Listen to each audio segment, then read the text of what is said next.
I am not a natural redhead. Hello friends, and welcome back to my channel. Today I'm going to be doing a little get ready with me. I put on my makeup and answered a couple of questions. I just wanted to do a little bit of an informal like get to know me video. I haven't done one of these on my channel before, so I figured it would be fun. If you guys enjoyed, then please make sure that you go ahead and hit that like button. And if you guys want to answer any of these questions for yourself, then go ahead and do that in the comments down below. I'd love to see your answers as well. And without further ado, I'm gonna go ahead and get into it. So the first question is, how tall am I? I'm 6 feet tall. I'm very tall.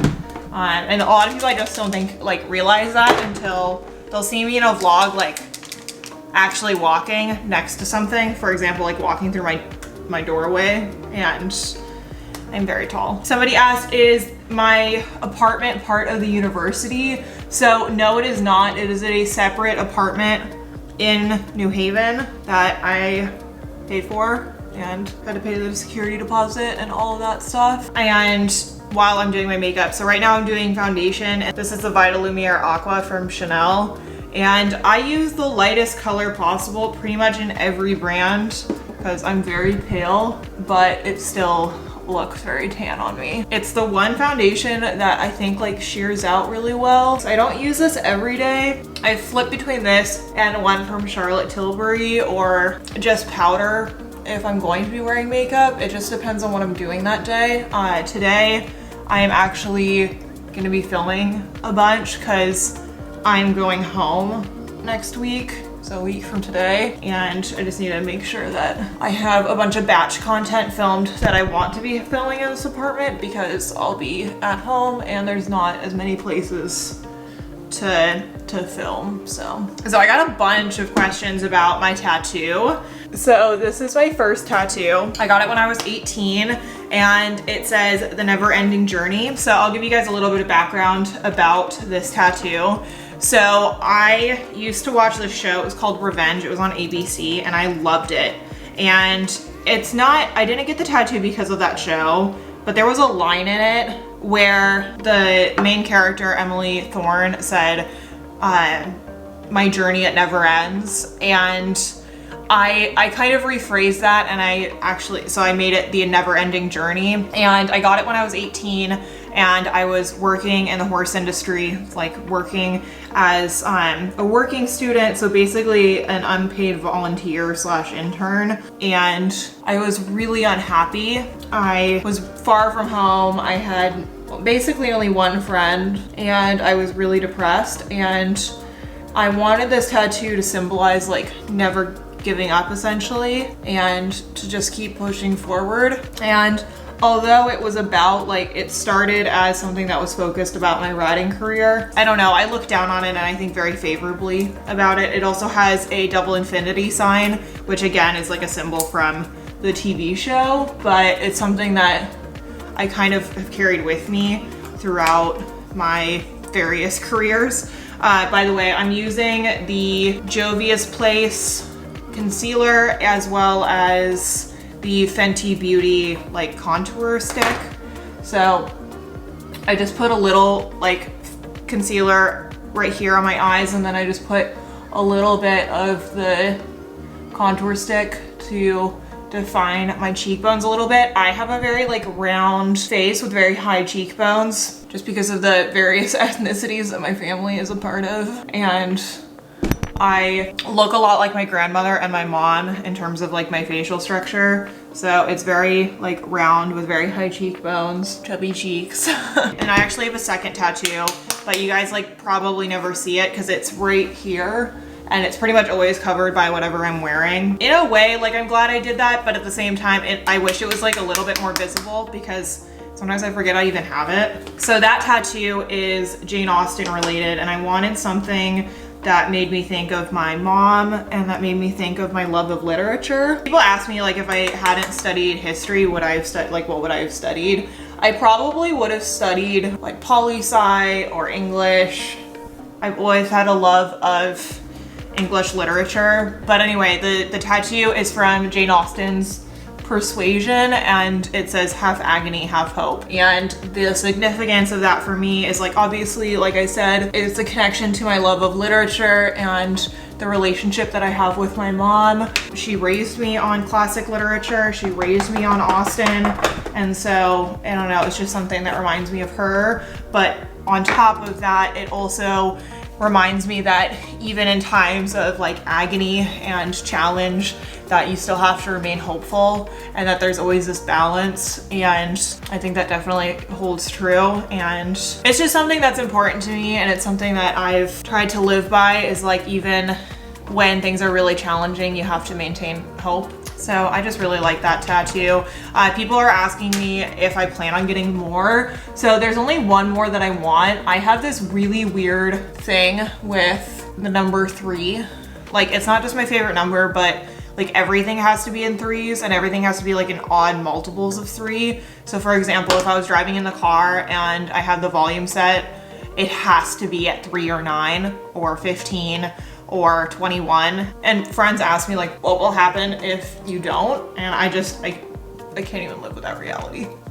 I can't handle it. For my bronzer, I was using the Marc Jacobs Omega bronzer, which I'm also using for my mirror because I don't have a vanity. Someone asked if I always wanted to be in academia. So no, I didn't. I actually hated school when I was younger, especially in high school. So when I was 14, I got into this really severe horseback riding accident where I like punctured my lung. I had to go to the hospital. I hurt my back really bad. It was just horrible. And when I got back to school after having taken so much time off, I, for one, was very depressed. I had PTSD. I had to have a rolling backpack because I wasn't allowed to bear any weight, and kids teased me relentlessly. It's just high school. Kids are mean. But essentially, I didn't have a good time in high school. I barely had any friends. There were a couple of people that were very nice to me, including some of my teachers, but I also had people that were very mean to me, including my teachers. And so school was just a place where it was very painful for me to be there. It caused me a lot of anxiety. It caused me a lot of just like upset, and I just didn't want to focus on it, and so I didn't, and my grades suffered for it. So I did not do well in high school, and so I never even thought I was going to go to college, and so I pursued a career as a horseback rider, and essentially I competed full-time for like 3 years, and then had a moment where I realized that it just wasn't enough for me anymore, and I had worked my entire life to become a professional, and that once I became a professional, it just wasn't quite what I wanted. So that's when I decided to go back to school. But I originally thought I was just gonna go to law school, and then it was my undergraduate thesis and some of the classes I had taken as an undergrad that really changed that for me. So no, I didn't think I was gonna end up in academia. So yeah, I had an interesting way to get here. By the way, for blush, I use the Chanel Les Beige. Looks like that. And then for my highlighter, I use the Fenty Kilowatt Lightning Dust and Crystal Fire combo. So it's pretty much empty. I use this thing like all the time. How do you get your hair / texture and color to look so beautiful? It takes a lot of time and a fair amount of money. So I am not a natural redhead. News for most people, apparently. I was actually born blonde. I had always wanted to try having red hair, but the thing with going red is that you have to really commit to it because it's just a hard color to upkeep. All right, so now I'm gonna move on to eyeshadow. This is the one thing like people ask me about, and it's not a hard science. I pretty much just find like a mini palette that has the colors I'm looking for. So I have this little Natasha Denona palette. It's the mini nude palette, and I love it. I think I got it like during the holidays last year, and it's the only thing that I travel with. I used to travel with like so many palettes and all this stuff, and now I pretty much just use this. I start with the light brown color, and I go ahead and put that in my crease. So let's see the next question. Someone asked, do I plan to make collaboration videos with other graduate students? So yes, this is something that I'm working on at the moment because I think that while my experience is unique and provides some perspective, I want to get more of an international student perspective, or just a variety of different types of students' perspectives from different fields. So I've talked to my friend Ash. I had her on my podcast, but I want to have her on my YouTube channel. She's obscenely brilliant. I met her at Oxford. She's one of my best friends from there. And she studies political science and political economy, and she's just absolutely like stunningly brilliant. And she's from Egypt, but she studied in Germany at the University of Mannheim, as well as, I think she studied at UT Austin for a minute, or she did a fellowship there. And then now she's at Oxford doing her PhD or her DPhil, and she's just amazing. So there's a bunch of people that I want to get on my channel. I would like to also do a video with the people in my AFAM cohort. So there's a lot of different types of videos that I'm trying to pull together. I just want to do it in a way that's like visually appealing, but also safe, because we're still in COVID times, but that is that. How did I know that history was the right path for me? I just loved it, and getting to know more about it just led me to want to do it more. And that's pretty much the answer. I mean, it's pretty simple, but I just always really loved history, learning about it. And the more I got to actually read like academic monographs and immerse myself in research, the more I realized that I just was obsessed with it. Like it's what I think about all the time. When I was a kid, I used to make up these stories, and I used to write all the time. I started writing this novel when I was in high school, but it's gone now because somebody stole it off of my computer. As in my computer got stolen, and this is back in the day when I didn't back anything up because I was 16. So I used to write these like historical fictions, and I've always just been really obsessed with like the 18th century or like the early 19th century. And yeah, I knew it was right for me, because when I started taking classes and I started doing research, the more questions I had and the more that I wanted to immerse myself in it. So that's pretty much my answer. Someone asked what my dream travel destination is. I would really love to visit Ghana. I obviously study slavery and the transatlantic slave trade, and I think it would just be important for me to visit that region. There's many places in Africa that I would like to visit. My friend Kelly has a nonprofit in Kenya, and I would love to eventually, hopefully, do a trip with her. I think that would be amazing. I'm trying to think of other places I'd like to travel. I'd really like to go to Cambodia. I took a Southeast Asian history class when I was in undergrad, and there's just so much that I would like to see in Cambodia, as well as like the various different countries in Southeast Asia. And let's see, I really would love to visit Russia, Brazil, Barbados. Yeah, there's a lot of places I want to visit. Someone asked if I was this focused on my studies in my childhood. So I guess I said before, I wasn't. I was a better student in like elementary and middle school. I actually had a really good time in middle school. I had a group of friends. I was in orchestra. I played cello.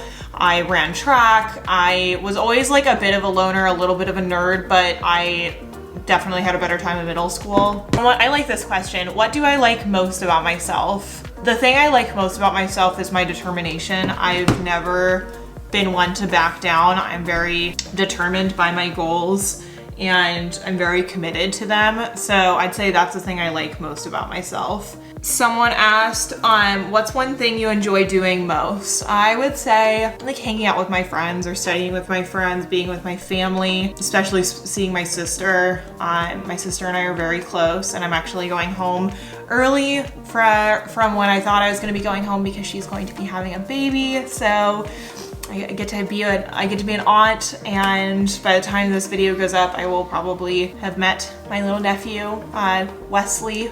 So I'm very excited. But I would say, yeah, I like hanging out with people. I also really love like sitting around and watching period drama, like historical films, documentaries. And then I also just really love my work. Like I love getting to work with my clients. I love getting to develop my business and work on my YouTube channel and all of that. So all of that stuff is like very exciting to me. I'm gonna go ahead and put on my eyeliner so I can answer the rest of them. Oh, I think I made that one too thick. Oh no, it's fine. Okay. So eyeliner's done. Now we're gonna put on some mascara and we're gonna answer one more question. Someone asked what my favorite hobby is, non-YouTube related. I don't really, eating. Like, I know that's not like necessarily like a typical hobby, but I am like a massive foodie. And I know like everybody says that, like of course everyone enjoys food, but I'm serious, like it consumes so many of my thoughts. Let's see, I love to travel. If I could, I would just travel to DC, or I'd live in DC for the rest of my life. Okay, what other hobbies do I have? I'm gonna have to get back to you on that. I feel like I might need some new hobbies. So let's just double check the rest of the questions. Someone asked if I have any piercings. So the only piercings I have are my ears, and I think I got them done when I was like really young, and they've essentially closed up since then. I'm not really into piercings for myself. It's just not something I'm terribly interested in. And then somebody asked about like relationships, so I figured I might as well touch on those. Someone asked, how do I find juggling my long distance relationship and doing my PhD? It's really not that challenging. I guess the only difficult part is that when things get really busy, especially with my PhD and my business and everything, it is hard to like try to find time to see each other and to make time to like do things together. We try to have like a night or two a week where we watch a movie or we watch a TV show. Currently we're watching Grey's Anatomy and Frasier. I'd say it's like not all that challenging. You just need to make sure that you and your partner are on the same page as to like what your goals are. And I've said since the beginning that I want to be two separate independent entities that just come together because we want to be together. And then someone said, can you touch on romantic relationships in grad school? So I haven't dated in grad school. I've been with the same person for the last 2 years, but I have seen people date in grad school. It's not like it's not possible. This is very much dependent on your program and the way it's structured. The one thing that was really positive about Oxford, if you wanted to like date or something, was that in college you're meeting people from all different departments, whereas in grad school in the US, like you're pretty much just meeting your cohort. Like you're typically not living on campus. There's not really a college element to it and all of those things. So I'd say it's probably a little bit more challenging depending on where you're at, but also like try dating apps. I met Liam organically. I met him while studying abroad. Dating is just challenging no matter what stage of your life you're in, but I would say it's just probably a little bit more challenging if you want to like date people that are also in graduate school, just because opportunities to meet people are a bit limited. Depending on your program. All right, so we've now come to the end of today's video, and I hope you guys enjoy this nice little chit chat, get ready with me. People asked how I do my makeup, so I hope that you guys got some hints. I put all of the items that I use in the description box below if you want to check them out.